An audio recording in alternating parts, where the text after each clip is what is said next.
Welcome to the Arsenal News TV. If you're new here, don't forget to subscribe, like and share for more interesting videos like this. Don't get incensed, but don't expect a revelation either. Reasons are pretty basic and obvious, but who cares for the obvious, right? Well, we should. It's crystal clear to me, and no, it's not Arteta's arrogance or bias. It's a managerial thing, and any sensible manager would do the same.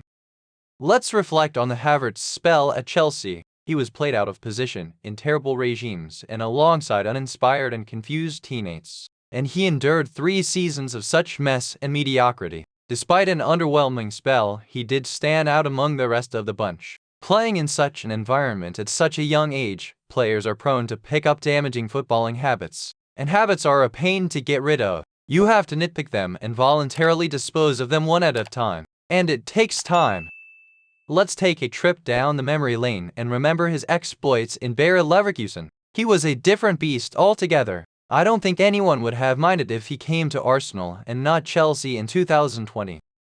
The question I hear is, what does Havertz do that is worth 65 mil? Currently, he is not doing much, at least anything flashy to be noticed. It's simple as that. But I believe that's more down to instructions from the gaffer rather than himself. Havertz is a very aggressive player when making runs into the box. He is an attack-minded player, but he is not playing like that under Arteta so far. I believe it's clear instructions from the gaffer to focus just on the basics and do the simple things for the time being. Remember his horrible experience at Chelsea? I believe Arteta is detoxifying Havertz from those bad footballing practices with simple tasks and focus on the fundamentals. Well, it's a kinda old-school method of breaking habits really, nothing new. You slow yourself down and focus on fewer things at a time. And it takes time.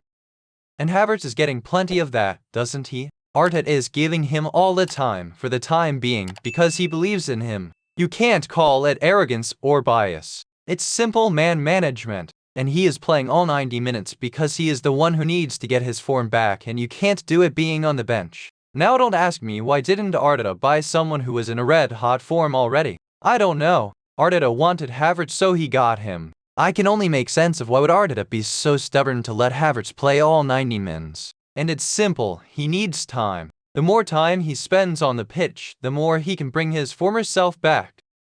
Why not start with Trossard and bring Havertz later then? Reason 1, Arteta believes in killing the game in the first half and he wants Havertz to be a part of it. Good way of boosting morale and self-belief, isn't it? Reason 2, it's because Trossard is in good form already. BTW, have you ever seen Trossard dipping in form? I haven't. So he is a great solution when it's urgent and pressing because his impact is immediate. He is always freaking sharp. That's one way of managing in-form players and letting rusty out-of-form players get valuable playtime on the pitch. Arteta sees a long-term future in Havertz, it seems. The fact that he is young, just 24, is another major factor. So I am with the gaffer on this one. Now I believe Arteta is the right man for the club, so I don't bother questioning his choice of players. What do I know of man management anyway? If a world-class player like Declan Rice says he is seeing football in a completely new way under Arteta, despite playing in the top-flight football for so many years, it wouldn't be an insult to us fans to accept we might as well be naive when it comes to football, would it? Thanks for watching this video. Don't forget to subscribe if you haven't subscribed yet. See you in the next video.